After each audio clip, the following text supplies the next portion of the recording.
Joining us now on the program is Meredith Reese, the Chief Integrated and Behavioral Health Officer of Vista Maria, one of over 300 charities and nonprofits supported on the Share Detroit platform. Meredith, thanks for being with us today. Good morning, and thank you so much for having me. Glad to have you on with us today to talk about this because it's a really important issue that your organization covers and does on multiple levels. So tell us about Vista Maria and the background of your organization and some of the services that you provide. Oh, sure. Vista Maria was founded by the Sisters of the Good Shepherd in 1883. And since then, they really had the momentum and the passion in serving women and children. And throughout the years, we carried out that mission. And most importantly, our mission is to deliver innovative care, treatment, and education, focus on restorative relationships in order for vulnerable youth to be able to believe in their self worth, heal, and build the skills to succeed. And how do we do that? Most importantly, is through our programs, through our residential treatment programs, foster care and adoption, transitional living programs. We do have a multitude of after school programs and also focus on a great deal of education through our middle school and high school programming. And tell us more about the new family engagement model that you're rolling out, because there's so many different ways to approach these issues, but you're doing it in a much more unique way that you have designed yourself. So thank you, Tyler. Definitely this is pose a great deal of excitement for all of our teams when we talk about engaging families and how the best way to do that. The one thing is that our families are in the driver's seat. And so with our family driven and youth engaged model, it really encompasses just that. One of our philosophy of care components is family united. So we unconditionally accept and also believe in the power of families and communities. So we want to build a model that, again, that depicts just that. One of the things that we have in the model is that everyone deserves a family. Every individual deserves a family member that's well connected. So whether that is a birth family member, a foster family member, or anyone through extended family or through a family member of choice, it could be someone in the community that's well connected. So it's our job partner with our families to ensure that we afford that opportunity to ensure our kids always have some sort of a family connection. Next is parent partnership. One of the things that we uniquely have done here is to ensure that we have added a role called the parent ambassador. The parent ambassador is someone who is partnering with the family unit and actually partner with them throughout this journey, whether it's through one of our treatment programs or other support programs that we have here on campus. A very unique role because it's part of our staff members. They actually provide the guidance along with our parent advisory council to ensure that we put in the best foot forward and dedication for families. Next is family resilience. Although many of the families that we may engage and support, they go through many challenges. But it doesn't mean that it describes as how this family will actually continue, throughout the years through these challenges. So we definitely identify those resources and those supports to be able to navigate through those challenges and the ability to be able to bounce back and recover as necessary. And then we conclude with this model of a sense of strong families, strong communities. So as we work through those resiliencies factors and we start to build stronger families and they feel like they have accomplished their goals, again, the families in the driver's seat. So whatever they set forth as a plan, we as the treaters or the supporters of those goals, assure that the family does achieve them. And so with that, builds one strong family at a time and of course strengthen the overall communities. And through these various forms of trauma that Mm-hmm. a child or family may experience, whether it is human trafficking or it is violence or some other issue that does come up, and there's so many of them, that Yeah. you mentioned, that family reunification, if it's possible, if it's safe for everybody involved, is so critical. Why is that such a critical part of this? And just what goes into that process of reunifying this family? Because it's not as simple as, we're reconnecting these people. There are relationships to mend. There are mutual forms of trauma that need to be addressed for the individual and that collective group. This is not a simple issue. No, it's not a simple issue.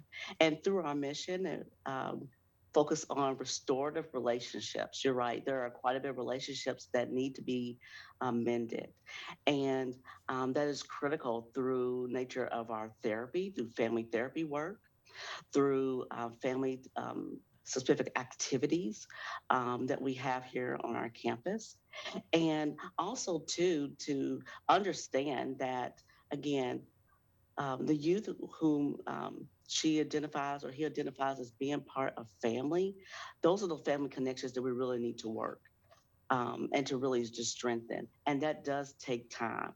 However, us coming from that strong perspective that it is crucial that a family member be connected, because we know youth actually thrive, learn better, promote safety and well-being when connected with family or whomever that they may consider to be part of that family unit. So as it takes time, none of us gives up with that perspective because everyone is worth it to be able to have that family connection always. And we do that through, again, through that multitude of treatment elements, through our residential treatment programs, to really connecting to potential foster families and so forth, to be able to care for their youth and be able to continue to thrive as necessary. We're joined on the program today by Meredith Reese from Vista Maria, the Chief Integrated and Behavioral Health Officer of the organization. You can find more information in a couple of places. Either go to Share Detroit's website on sharedetroit.org. We can learn more about Vista Maria and 335 other charities and nonprofits and counting, or go directly to their website at vistamaria.org. Vistamaria.org is their website, and you can also give them a phone call as well at 313-271-3050 or toll free 800-7-VISTA-6, 800-7-VISTA-6 for more information. And Meredith, in some cases, that family reunification is as easy as bringing them back together and then working with them as a unit to rebuild those relationships. But in some cases, it is something that has to be done separately while slowly reunifying those bonds. And in some cases, that means, like you said, putting them in your facilities or in a foster care program. So let's talk about that, about the latter in particular, the foster care program. Talk about how that is orchestrated through your organization and what you're looking for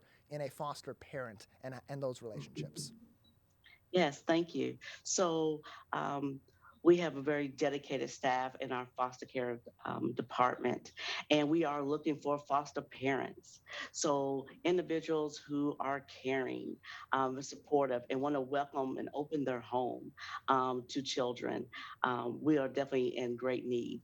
We have homes within Wayne County, Oakland, and in Macomb County, and we want to continue to serve and expand. So it is very important. And we have a very thorough process that our team engages for those who are interested. So the first step is to actually engage into our orientation process. And so there you be greeted there with our staff and be able to ask as many questions as needed. Get all the answers that you need in order to make that informed decision that you want to continue with that process. Through that intensive orientation process, then it continues on with our training. So we focus on our grow training, which actually prepares those who are very interested what the realities are with taking a young person into their home.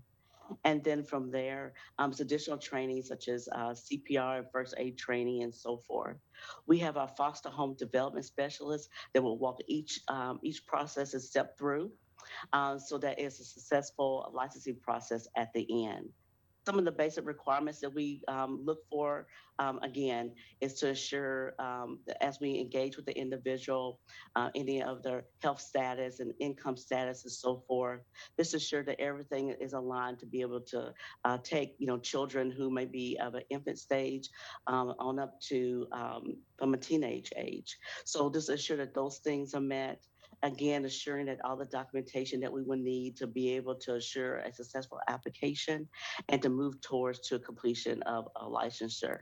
So it's a very exciting process. We have many of those have gone through that and have been foster parents for us for many years, but we definitely are looking for many foster parents to come as we continue to expand and to thrive.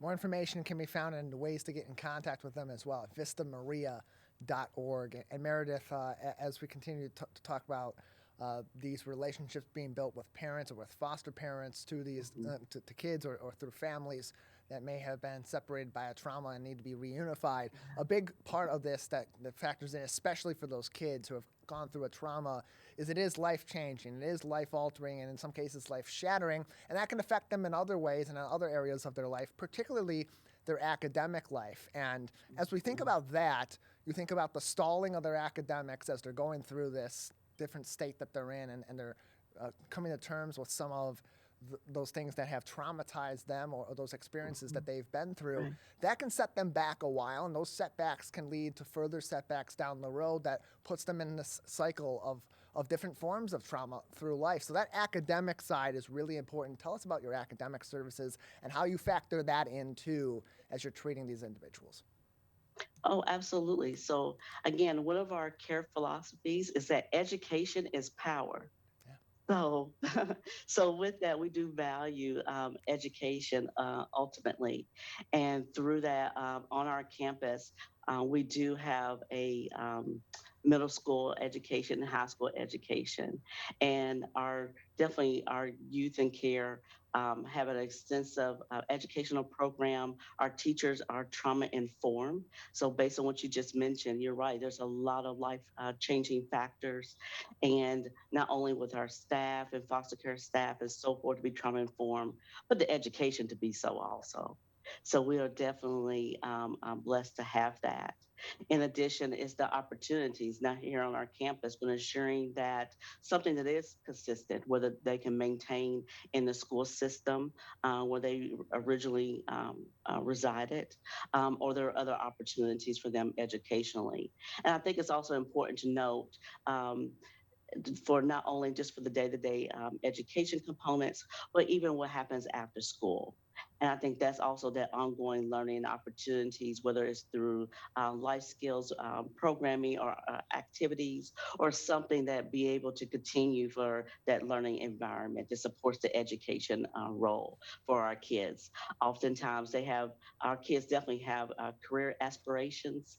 So to be able to have them the opportunity to be exposed to different college tours and so forth, we definitely do here on our campus. So I think to your point, education is such a critical aspect, and we want to make sure that's one of those consistent factors. And how do we do that in a trauma-informed way? More information can be found if you get and to get in contact with them, vistamaria.org. You can also call them toll free 800-7-VISTA-6. That's 800-7-VISTA-6 for more information. Meredith, about a minute left before we'll need to say goodbye. Anything else that we haven't discussed today that would be important for our audience to keep in consideration about your organization at this time? Yes. At Vista Maria, we are truly dedicated. We are considered to be our fearless hearts. So we are dedicated to our families and to our communities overall. In addition, we always continue to look for persons who want to join our organization and our mission. So we have several career opportunities. If you just check out our website and look for those and see what might be interest of you. But thank you so much for having me today.